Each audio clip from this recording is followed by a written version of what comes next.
Saudaraku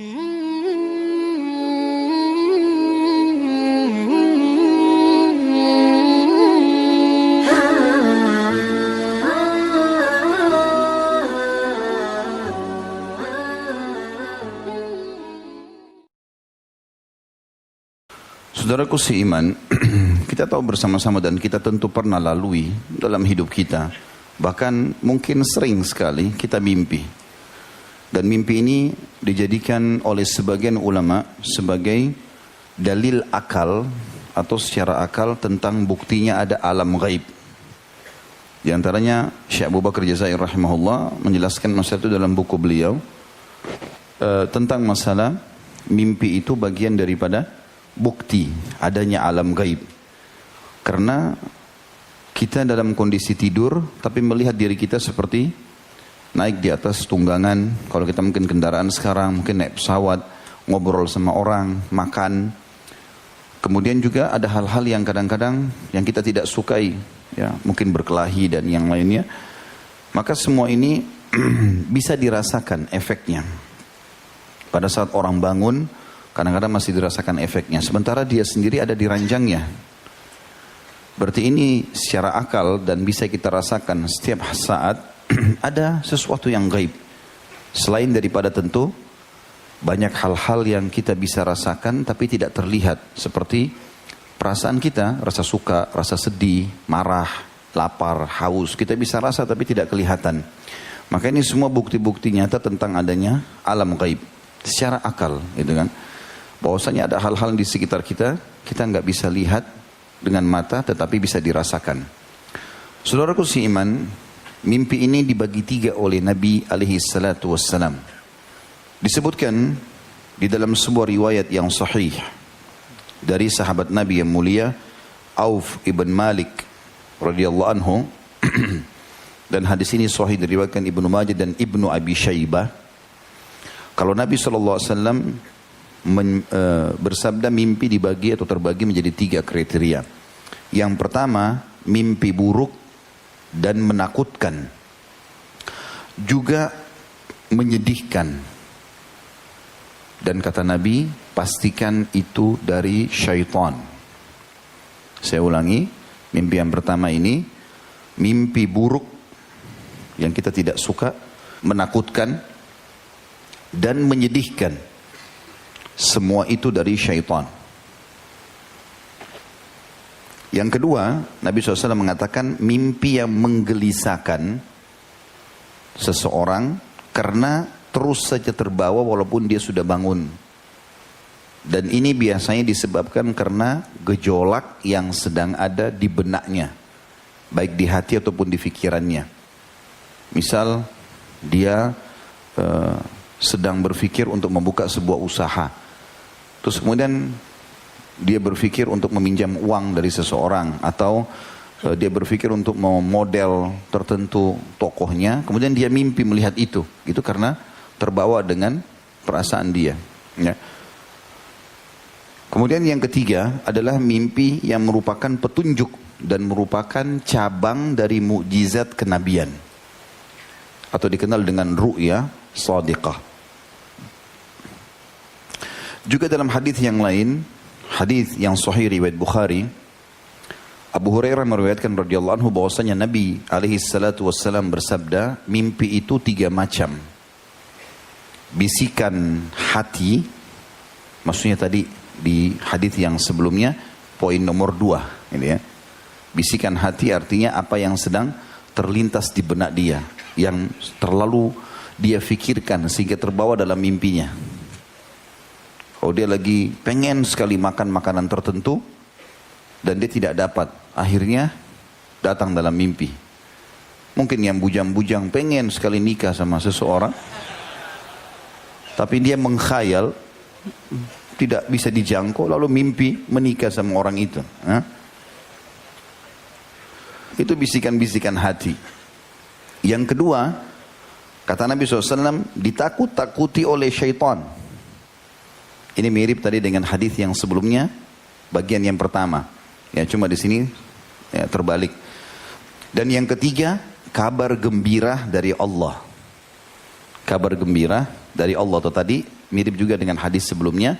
Dia adalah bagian ketiga, atau dikenal dengan ru'ya shadiqah. Teman-teman sekalian, beranjak daripada sabda Nabi SAW tadi, dua buah hadis yang sahih ini, maka para ulama hadis merincikan, mengatakan bahwasanya mimpi yang pertama yang dianggap dari syaitan atau mimpi dari syaitan tidak perlu seseorang menceritakannya, apalagi ditakwilkan atau ditafsirkan. Semua yang membuat antum sedih, membuat antum gelisah, gak usah cerita, tutup mulutnya. Mau sama pasangan hidup kah, mau sama teman di kantor, mau sama sahabat, gak usah diceritain. Sebagaimana riwayat Jabir radhiyallahu anhu dalam hadis yang sahih, hadis ini riwayatkan Imam Muslim, bahwasanya seseorang laki-laki pernah datang kepada baginda Nabi alaihi salatu wassalam. Kemudian orang ini berkata, "Ya Rasulullah, aku mimpi melihat kepalaku dipenggal. Lalu kemudian kepalaku itu menggelinding dengan cepat dan aku berusaha mengejarnya untuk memegangnya. Apa yang dimaksud dengan itu ya Rasulullah?" Lalu Nabi SAW tertawa dan mengatakan, apabila syaitan mempermainkanmu dalam mimpimu, maka janganlah kau menceritakannya. Dan kata Jabir radhiyallahu anhu, setelah itu saya pernah mendengar Nabi SAW sampaikan di atas mimbar, bila seseorang di antara kalian dipermainkan oleh syaitan dalam mimpinya, maka janganlah dia ceritakan. Jadi apapun sifatnya, kalau sedih segala macam, tidak perlu sama sekali ceritakan. Itu sesuai dengan hadis Nabi SAW, apabila kalian bermimpi buruk, apabila kalian mengalami mimpi buruk, kata Nabi SAW, hendaklah meludah ke sebelah kiri 3 kali dan memohon perlindungan kepada Allah dari kejahatan syaitan dan dampak buruk mimpi tersebut. Kemudian jangan ceritakan kepada orang lain mimpi itu, atau jangan ceritakan mimpi tersebut pada siapapun. Maka mimpi itu, kalau dia lakukan 3 hal tadi, baca isti'adzah, meludah sebelah kiri 3 kali, tidak ceritakan sama orang, maka dampak buruk mimpi tersebut tidak akan mengganggunya, atau maka mimpi itu tidak akan memberi dampak buruk kepadanya. Hadis riwayat Bukhari Muslim, hadis sahih ini. Sementara mimpi yang kedua, tadi itu mimpi yang pertama ya. Mimpi yang kedua adalah mimpi yang tadi bisikan hati maksudnya. Kita berbicara riwayat pertama yang saya sebutkan. Kalau di riwayat kedua ini disebutkan kriteria yang pertama. Yang bisikan-bisikan hati, yang kita cenderung mau makan, kita cenderung suka sama orang. Masuk dalamnya masalah ini biasanya mimpi junub ya. Terlalu suka sama seseorang berlebihan, akhirnya dia mimpi biologis di situ. Bahkan kadang-kadang ada orang bangga, dia bilang, ya paling tidak mimpinya. Maka ia juga melakukan hal yang sama, seperti poin pertama tadi. Dia baca isti'adzah, dia meludah 3 kali sebelah kiri, kemudian dia tidak menceritakan kepada orang lain. Sebagaimana hadis Nabi SAW. Kemudian yang ketiga, mimpi yang ketiga adalah ru'ya shadiqah tadi ya. Mimpi yang benar yang datangnya dari Allah Subhanahu wa taala. Nah, ini berbeda hukumnya.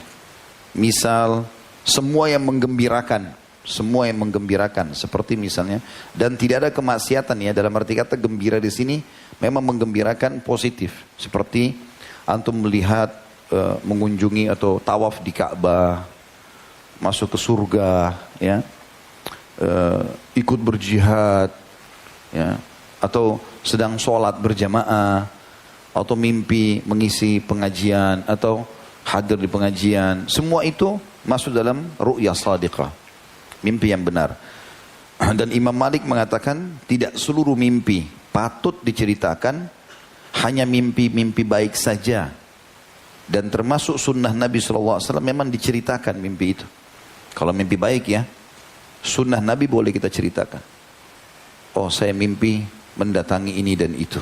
Misalnya, saya datang ke Mekah, saya mengunjungi masjid Nabi, saya melihat ini dan itu semuanya adalah bagian dari mimpi yang baik. Termasuk mimpi bertemu dengan Nabi sallallahu alaihi wasallam.